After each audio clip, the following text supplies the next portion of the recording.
Everyone, welcome to Savita ನಿಸ್ಸು YouTube channel. ನಾನು ನಿಮ್ಮ ಸವಿತಾ. ನಾನು ಇವತ್ತಿನ ದಿನ ನನ್ನ ಮನೆ ಒಳಗೆ ನನ್ನ ಸ್ನೇಹಿತರೆಲ್ಲ ಬರ್ತಾ ಇದ್ದಾರೆ. ಕಾರಣ ನನ್ನ ಮನೇಲಿ ಇವತ್ತು ಗೆಟ್ ಟುಗೆದರ್ ಅಂತಲೂ ಹೇಳ್ಬೋದು. ಇವಾಗ ಒಂದು ಸ್ಟ್ಯಾಂಡರ್ಡ್ ನೇಮ್ ಬಂದಿದೆ, ಕಿಟ್ಟಿ ಅಂತೇಳ್ಬಿಟ್ಟು. ಅದು ಕೂಡ ನಾನು ಮಾಡ್ತಾಯಿದ್ದೀನಿ. ಅದಕ್ಕೆ ನಾನು ಸ್ಟಾರ್ಟಿಂಗ್ ನಿಮಗೆ ಗಂಗೆ ಮತ್ತು ವಿಘ್ನೇಶ್ವರನ್ನ ಫಸ್ಟ್ ತೋರಿಸ್ತಾ ಇದ್ದೀನಿ ನಾನಿಲ್ಲಿ ಒಂದು ಪಾಟಿಗೆ ನೀರು ಹಾಕಿ ಹೂವೆಲ್ಲ ಹಾಕಿ ರಂಗೋಲಿ ಹಾಕಿ ಅವ್ರಿಗೆ ವೆಲ್ಕಮ್ ಮಾಡ್ತಾ ಇದ್ದೀನಿ. ನನ್ನ ಫ್ರೆಂಡ್ಗಳ ಜೊತೆಗೆ ಗೆಟ್ ಟುಗೆದರ್ ಒಂದು ಸಂಭ್ರಮನ ಇಟ್ಕೊಂಡಿದ್ದೀನಿ. ಹಾಗಾಗಿ ಎಲ್ಲರೂ ಒಬ್ಬೊಬ್ಬರೇ ಜಾಯಿನ್ ಆಗ್ತಾ ಇದ್ದಾರೆ. ಜೊತೆಗೆ ನನ್ನ ರಿಯಲ್ ವಾಯ್ಸ್ ಏನಿದೆ, ನಾವು ಹೆಣ್ಮಕ್ಳೆಲ್ಲ ಸೇರಿಕೊಂಡಾಗ ಯಾವ ಥರ ಎಲ್ಲ ಕಮ್ಯುನಿಕೇಟ್ ಆಗುತ್ತೆ, ಯಾವ ಥರ ಸಂಭಾಷಣೆ ಮಾಡ್ತೀವಿ, ಏನೇನೆಲ್ಲ ಮಾತಾಡ್ತೀವಿ, ಹೇಗೆಲ್ಲ ಅಚ್ಚುಕಟ್ಟು ಶಿಸ್ತು ಎಲ್ಲ ಮಾಡಿಕೊಂಡು ಶಿಸ್ತಾಗೆಲ್ಲ ಜೋಡಿಸ್ಕೊಂಡು ಎಲ್ಲನ ಹೇಗೆ ನಾವು ನಮ್ಮ ಒಂದು ದಿನಾನ ನಮಗೋಸ್ಕರ ತಿಂಗಳಿಗೆ ಒಮ್ಮೆ ಅಂತೇಳ್ಬಿಟ್ಟು ಎಲ್ಲರ ಮನೆಯಲ್ಲೂ ನಾವು ಒಂದೊಂದು ದಿವಸ ತಿಂಗಳಿಗೆ ಒಂದು ಸರ್ತಿ ಗೆಟ್ ಟುಗೆದರ್ ಥರ ಒಂದು ಅದನ್ನು ಈಗ ಮಾಡ್ರನ್ನಾಗಿ ಕಿಟ್ಟಿ ಅಂತಲೂ ಕೂಡ ಕರಿತೀವಿ. ಆ ಥರ ಕಿಟ್ಟಿನ ಮಾಡ್ತೀವಿ. ಅದಕ್ಕೆ ಒಂದು ದುಡ್ಡಿನ ರೂಪ ಕೊಟ್ಟು, ಯಾಕೆ ಅಂದರೆ ಅದು ದುಡ್ಡು ಅಂದರೆ ಸ್ವಲ್ಪ ಜವಾಬ್ದಾರಿ ಇರುತ್ತೆ.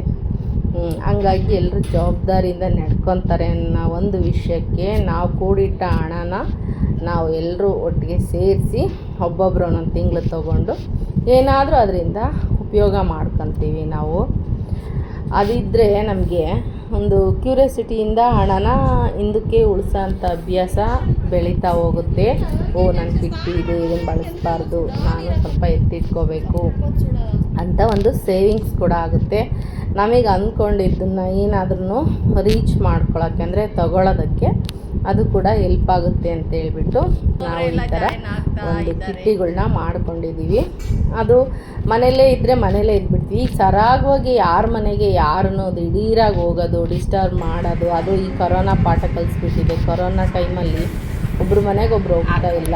ಆಮೇಲೆ ರೂಢಿಯಾಗಿದ್ದು 2.5-3 ವರ್ಷದ ತನಕ ಕೇಳಿ ಹೋಗೋಂಥ ಪರಿಸ್ಥಿತಿ ಬಂದ್ಬಿಡ್ತು. ಹಂಗಾಗಿ ಸಂಬಂಧಗಳ ಬಾಂಧವ್ಯನೇ ಕಳೆದೋಗ್ಬಿಡ್ತು.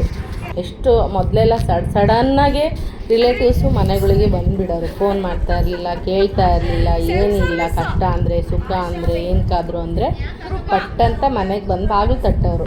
ಆದರೆ ಇತ್ತೀಚಿನ ದಿನಗಳಲ್ಲಿ ಅದರ ಕೊರೋನಾ ಎಫೆಕ್ಟು ಬಂದಾದ ಮೇಲಂತೂ ಫೋನ್ಗಳು ಬಂದಿದೆ. ಅದರ ಅವನು ಜಾಸ್ತಿ ಆಗಿದೆ. ಈಗ ಎಲ್ಲ ಫ್ಯಾಮಿಲಿಗಳು ಏನಂತೀವಲ್ಲ ಅವಿಭಕ್ತ ಕುಟುಂಬ ಹೋಗಿ ಸಣ್ಣ ಸಣ್ಣ ಕುಟುಂಬಗಳಾಗಿದ್ದಾವೆ.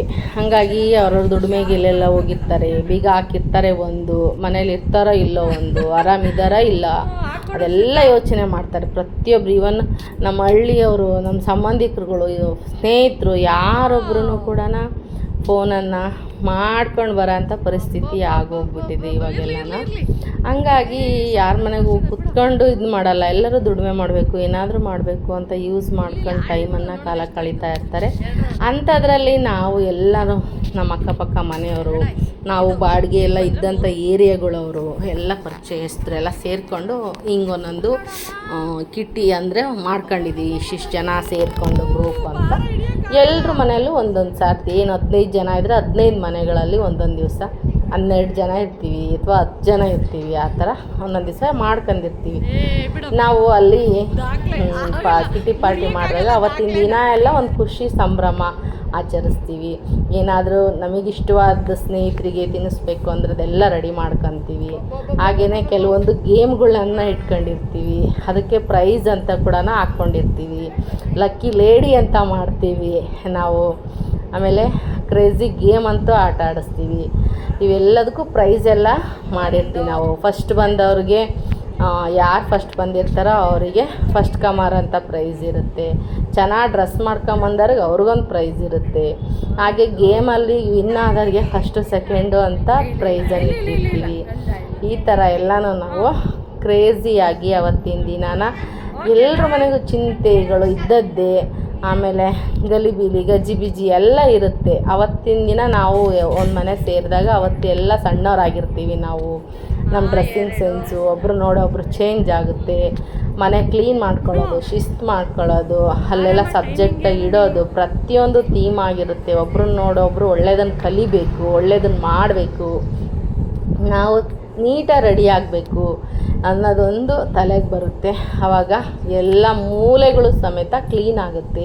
ಏಕೆಂದರೆ ನನ್ನ ಫ್ರೆಂಡ್ಸ್ ಬರ್ತಾರೆ, ನಾನು ಹಿಂಗೆ ಇಟ್ಕೋಬೇಕು ಅನ್ನೋ ಒಂದು ತಲೆಗೆ ಥಾಟ್ಸ್ ಬರುತ್ತೆ. ಹಂಗೆಲ್ಲ ಆದಮೇಲೆ ಪ್ರೈಸ್ಗಳೆಲ್ಲ ಕೊಟ್ಟು ಸಂಭ್ರಮಿಸ್ತೀವಿ. ನಾವು ಒಬ್ಬೊಬ್ಬರೇ ಕಂಗ್ರ್ಯಾಚುಲೇಷನ್ ಮಾಡಿ, ಕ್ಲ್ಯಾಪ್ಸ್ ಎಲ್ಲ ಮಾಡಿ, ಏನೋ ಒಂಥರ ಪ್ರೈಸ್ ಬಂದರೆ ತಿಂಗಳು ನನಗೆ ಲಕ್ಕಿದೆ, ಓ ಚೆನ್ನಾಗಾಯಿತು ಅಂತ ಒಂದು ಮನಸ್ಸಿಗೆ ಖುಷಿ, ನೆಮ್ಮದಿ ಎಲ್ಲ ಸಿಗುತ್ತೆ. ಒಬ್ರಿಗೊಬ್ರು ಹೊಗಳ್ಕೊಳ್ತೀವಿ. ಏನಾದರೂ ತಪ್ಪುಗಳಿದ್ರು, ಸರಿ ಇದ್ದರು ಮಾತಾಡಿ, ಇಲ್ಲ ಬಿಡೆ, ಹೋಗಲಿ ಬಿಡೆ ಅಂತ ಕ್ಲೋಸಾಗಿ ಮೂವ್ ಆಗ್ತೀವಿ. ಹಾಗೆಯೇ ಒಂದು ಕಿಟ್ಟಿಯಲ್ಲಿ ಅವತ್ತಿನ ಹಣ ಯಾರಿಗೆ ಬಂತು ಅನ್ನೋ ಒಂದು ಪ್ರೊಸೀಜರ್ ಕೂಡ ನಡೆಯುತ್ತೆ. ಯಾರು ಹೋಸ್ಟ್ ಮಾಡಿರ್ತಾರೋ ಅವರೇ ಅವತ್ತಿನ ಚೀಟಿನ ಎತ್ತಿ ಯಾರಿಗೆ ಬಂದಿರುತ್ತೋ ಅವ್ರ ಹೆಸರನ್ನು ಅನೌನ್ಸ್ ಮಾಡೋದಿರುತ್ತೆ. ನೆಕ್ಸ್ಟು ತುಂಬ ತರಲೆಯ ಕಾಲ ಕಳಿತೀವಿ. ನಾನಿಲ್ಲಿ ಯಾವುದನ್ನು ಮ್ಯೂಟ್ ಮಾಡಿಲ್ಲ. ನಾವು ಇವತ್ತಿನ ದಿನ ಏನೆಲ್ಲ ಮಾತಾಡಿದ್ವಿ, ಹೆಂಗೆಲ್ಲ ಕಾಲ ಕಳೆದ್ವಿ ಅಂತಂದು ರಿಯಲ್ಲಾಗೆ ಪ್ರೋಗ್ರಾಮ್ ಹೆಂಗೆ ಮಾಡಿದ್ವಿ ನಾವು ಅದಷ್ಟರ ಜೊತೆಗೆ ನಾನು ಒಂದೆರಡು ಮಾತುಗಳನ್ನು ಕೂಡ ಅದ್ರ ಜೊತೆಗೆ ಆಡಿದ್ದೀನಿ. ಎಲ್ರೂ ಅವತ್ತಿನ ದಿನ ಮೈ ಮರೆತು ಬಿಡ್ತಾರೆ, ಖುಷಿಯಾಗಿರ್ತಾರೆ ಅನ್ನೋದಕ್ಕೋಸ್ಕರನಾದರೂ ನಾವು ಕಿಟ್ಟಿಗಳನ್ನ ಮಾಡ್ಕೊಂಡ್ವಿ. ನಾವು ಅದಕ್ಕೆ ಹಣದ ರೂಪ ಕೊಟ್ವಿ ಅಷ್ಟೇ. ಎಲ್ಲರೂ ಒಂದು ದಿವಸ ಸೇರಿ ಸಮಾರಂಭನ ಸಂತೋಷದಿಂದ ಎಂಜಾಯ್ ಮಾಡಬೇಕು. ನಮ್ಮ ರುಚಿ, ನಮ್ಮ ಟೇಸ್ಟು, ನಮ್ಮ ಸ್ಟೈಲು ಯಾವ ಥರ ಇರುತ್ತೆ ಅನ್ನೋದು ಒಬ್ಬೊಬ್ಬರ ಮೇಲೆ ಒಂದೊಂದು ಥರ ಡಿಪೆಂಡ್ ಆಗ್ತಾ ಹೋಗುತ್ತೆ. ಹಂಗಾಗಿ ನಾವು ಎಲ್ಲೇ ಸೇರಿದ್ರು ಯಾವುದು ಕೆಟ್ಟದ್ದು ಬಿಟ್ಬಿಡಬೇಕು, ಒಳ್ಳೆ ಅಂಶಗಳನ್ನ ತಗೊಂಡು ನಾವು ಮೈಗೂಡಿಸ್ಕೋಬೇಕು. ಆದಷ್ಟು ಹೆಲ್ತಿಯಾಗಿ ಇರೋ ಅಂಥದ್ರ ಕಡೆಗೆ ಗಮನ ಹರಿಸ್ಬೇಕು ಅನ್ನೋ ಒಂದು ಥೀಮ್ ಮೇಲೆ ನಾವು ಇದನ್ನು ಮಾಡ್ತಾ ಹೋಗ್ತೀವಿ. ತಿಂಗಳಿಗೆ 1-2 ಸರ್ತಿ ನಾವು ಈ ಥರ ಎಂಜಾಯ್ ಮಾಡ್ತೀವಿ. 1-2 ಗ್ರೂಪ್ ಮಾಡ್ಕೊಂಡಿದ್ದೀವಿ. ಇವಾಗೆಲ್ಲ ಹತ್ರದಲ್ಲಿರೋ ಮನೆಗಳದೆಲ್ಲ ಸೇರಿ ಒಂದು ಗ್ರೂಪ್ ಮಾಡ್ಕೊಂಡಿದ್ದೀವಿ. ನಾವು ಬಾಡಿಗೆ ಇದ್ದಂಥ ಜಾಗದಲ್ಲಿ ಚಿಕ್ಕ ಮಕ್ಕಳಿದ್ದಾಗ ನಮ್ಮ ಮಕ್ಕಳೆಲ್ಲ ಕಾಲ ಕಳೆದಿರ್ತಾರಲ್ಲ, ಆ ಫ್ರೆಂಡ್ಸ್ಗಳು ಅಕ್ಕಪಕ್ಕ ಅವಾಗೆಲ್ಲ ಬಾಡಿಗೆ ಮನೆ ಹತ್ರ ಇದ್ದವರು, ಅದರಲ್ಲಿ ಕೆಲವೊಬ್ರು ರಿಲೇಷನ್ಸ್ಗಳು ಇರ್ತಾರೆ. ಎಲ್ಲ ಸೇರಿಕೊಂಡು ಒಂದೊಂದು ದಿವಸ ಒಬ್ಬೊಬ್ಬರ ಮನೇಲಿ ಎಂಜಾಯ್ ಮಾಡ್ತೀವಿ. ನೀವು ಅಂದ್ಕೋಬೋದು, ಕೆಲವರು ಏನಂತಂತಾರೆ, ಕೆಲಸ ಇಲ್ಲ ಏನೋ ಮಾಡ್ತಾರೆ ಅಂತ ಅಂದ್ಕೋಬೋದೇನೋ. ಹಂಗಂತ ದಯವಿಟ್ಟು ಯಾರೂ ಲಿಸಿಯಾಗಿ ಇದನ್ನು ಮಾಡಬೇಡಿ, ಮಾತಾಡಬೇಡಿ, ಯಾರೂ ಅದಕ್ಕೆ ಅವಕಾಶನೂ ಕೊಡಬೇಡಿ. ಒಬ್ರಿಗೊಬ್ರು ಹೆಣ್ಮಕ್ಳು ಈ ಥರ ಎಲ್ಲ ಸೇರೋದ್ರಿಂದ ನಾವು ಒಂದು ಮೇನ್ ಶಿಸ್ತು ಬರುತ್ತೆ, ನಮ್ಮಲ್ಲಿ ಕ್ರಿಯೇಟಿವಿಟಿ ಬರುತ್ತೆ. ಆಮೇಲೆ ಕೆಲವೊಂದು ಥಾಟ್ಸ್ ಎಲ್ಲ ಮಾತಾಡ್ತೀವಿ ನಾವು. ಆಮೇಲೆ ಯೋಚನೆ ನಮಗೂ ಬರುತ್ತೆ, ತಲೆಗೂ ಥಾಟ್ಸು, ನೆಕ್ಸ್ಟ್ ಏನು ಮಾಡಬೇಕು, ನೆಕ್ಸ್ಟ್ ಇದು ಮಾಡಬೇಕು, ಏನಾದರೂ ಒಂದು ಕ್ರಿಯೇಟಿವಿಟಿ ಅಲ್ಲಿ ನಮಗೆ ಗೋಚರ ಆಗ್ತಾ ಹೋಗುತ್ತೆ. ಕೆಲವರು ಟೀಚರ್ಸ್ ಇದ್ದಾರೆ, ಕೆಲವರು ಬೇರೆ ಎಂಪ್ಲಾಯೀಸ್ ಇದ್ದಾರೆ, ಕೆಲವು ಹೌಸ್ ವೈಫ್ ಇದ್ದಾರೆ, ಕೆಲವು ದುಡಿಮೆ ಬಿಸ್ನೆಸ್ ಮಾಡೋರು ಇದ್ದಾರೆ. ಎಲ್ರೂ ಅವತ್ತಿನ ದಿವಸ ಅದರಲ್ಲೂ ನಾವು ಆದಷ್ಟು ರಜಾ ಇರುವಾಗಲೇ ಇಟ್ಕೊಂಡಿರ್ತೀವಿ. ಫ್ಯಾಮಿಲಿಗೂ ಒಂದು ತೊಂದರೆ ಕೊಡಬಾರ್ದು ಅಂತ ರಜಾ ಇದ್ದಾಗ ಅದರಲ್ಲೂ ಆಫ್ಟರ್ನೂನ್ ಹಂಗೆ ಇಟ್ಕೊಂಡಿರ್ತೀವಿ ನಾವು ಕಿಟ್ಟಿನ. ಯಾಕೆ ಹೆಲ್ದಿಯಾಗಿರುತ್ತೆ, ಯಾರಿಗೂ ಸಮಸ್ಯೆ ಆಗೋಲ್ಲ. ಲಂಚೆಲ್ಲ ಕೊಟ್ಟು ಹಸ್ಬೆಂಡ್ಗಳು ಮನೆಗೆ ಬರೋರಾದರೆ ಅದೆಲ್ಲ ಮುಗಿಸ್ಕೊಂಡು ನಂತರನೇ ನಾವು ಕಿಟ್ಟಿಗೆಲ್ಲ ರೆಡಿಯಾಗಿ ಬಂದು ಸಂಜೆ ಸ್ಕೂಲಿಂದ ಬರೋ ಮಕ್ಕಳು ಬರೋ ಟೈಮಿಗೆ, ಹಸ್ಬೆಂಡ್ಗಳು ಬರೋ ಟೈಮಿಗೆ ಮನೆಗೆ ರೀಚ್ ಆಗ್ತೀವಿ. ಅವ್ರಿಗೂ ತೊಂದರೆ ಆಗಬಾರ್ದು, ನಮಗೂ ಗಲಿಬಿಲಿ ಆಗಬಾರ್ದು. ಆರಾಮಾಗಿ ಒಂದು 3-4 ಗಂಟೆ ಕಾಲ ಕಳಿತೀವಿ. ಈ ಥರ ನಮ್ಮ ಕಿಟ್ಟಿ ನಡೆಯುತ್ತೆ. ನಾನು ಇವತ್ತಿನ ದಿವಸ ಎಲ್ಲನ ನನ್ನ ಕೈಯಾರೆ ಏನೇನು ಅಡುಗೆ ಮಾಡಿದ್ದೀನಿ ಅಂತ ವಿಡಿಯೋದಲ್ಲಿ ಸ್ಟಾರ್ಟಿಂಗೇ ಆಗ್ತಾ ಹೋಗಿದ್ದೀನಿ. ಈ ಥರ ನಾನೇ ಎಲ್ಲನ ರೆಡಿ ಮಾಡಿದ್ದು. ಹಂಗಾಗಿ ಇವತ್ತಿನ ಕಿಟ್ಟಿ ತುಂಬಾ ಚೆನ್ನಾಗಾಯಿತು. ಎಲ್ಲರೂ ಕೂಡ ಗ್ರೂಪ್ ಫೋಟೋ ತಗೊಂಡ್ವಿ. ಹಾಗೆಯೇ ಎಲ್ಲರೂ ಇಷ್ಟವಾದವ್ರ ಜೊತೆಗೆಲ್ಲ ಫೋಟೋ ತಗೊಂಡ್ವಿ. ಈ ಥರ ನಾವು ಒಂದು ಗೆಟ್ ಟುಗೆದರ್ ಅಂತ ಎಲ್ಲ ಕೂಡ್ಕೊಂಡು ಫ್ರೆಂಡ್ಸ್ ಎಲ್ಲನ ಒಂದು ದಿನದ ಸಂಭ್ರಮ ತಿಂಗಳಿಗೆ ಆಚರಣೆ ಮಾಡ್ತೀವಿ. ವಿಡಿಯೋ ನಿಮಗೆ ಇಷ್ಟ ಆಯಿತು ಅಂದ್ಕೊತೀನಿ. ಎಲ್ಲರೂ ಏನಂತೀರಾ ನೀವು? ಅದಕ್ಕೋಸ್ಕರ ವಿಡಿಯೋ ನೋಡುವಾಗ ಇಷ್ಟ ಆದರೆ ಒಂದು ಸಬ್ಸ್ಕ್ರೈಬ್ ಮಾಡ್ಕೊಳ್ಳಿ ಅಂತ ಹೇಳ್ತಾ, ನೆಕ್ಸ್ಟ್ ಬರೋ ವಿಡಿಯೋಗಳು ತುಂಬ ಚೆನ್ನಾಗಿ ಕೊಡೋದಕ್ಕೆ ನನಗೆ ತುಂಬ ಯೂಸ್ ಆಗುತ್ತೆ. ನಿಮ್ಮ ಸಹಾಯ, ನಿಮ್ಮ ಸಹಕಾರ ನನಗೆ ತುಂಬಾ ಹೆಲ್ಪ್ ಮಾಡುತ್ತೆ. ಹಾಗೆಯೇ ಎಲ್ಲ ಸ್ನೇಹಿತರ ಜೊತೆಗೆ ನಾನು ಕೆಲವೊಂದು ಫೋಟೋಗಳ್ನೆಲ್ಲನ ತಕ್ಕೊಂಡಿರೋನು ಕೂಡ ಹಾಕಿದ್ದೀನಿ. ನಾನು ತುಂಬಾ ಫೋಟೋಗಳು ತಗೊಳ್ತೀವಿ ಒಬ್ಬೊಬ್ರ ಜೊತೆಗೆ ಎಲ್ಲನ. ಕೆಲವೊಂದು ಫೋಟೋ ಮಾತ್ರ ಹಂಚ್ಕೊಂಡಿದ್ದೀನಿ. ನಾನು ಫೋಟೋಗಳ್ನು ಕೂಡ ತಕ್ಕೊಂಡೆ ನಾನು. ಹಾಗೆಯೇ ಎಲ್ರೂ ಬೀಳ್ಕೊಡುಗೆ ಇವಾಗ ಎಲ್ಲರನ್ನೂ ಕಳಿಸ್ಕೊಡ್ತಾ ಇದ್ದೀನಿ ಒಬ್ಬೊಬ್ರಿಗೆ.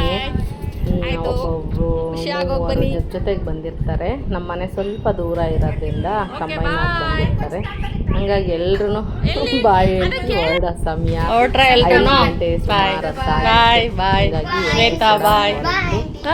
ಇವತ್ತಿನ ಪ್ರೀತಿ ತುಂಬ ಖುಷಿಯಾಗಿ ಸಂತೋಷದಿಂದ ಆಚರಿಸ್ತೀನಿ. ಇಷ್ಟಪಡ್ತೀನಿ. ಬಾಯ್.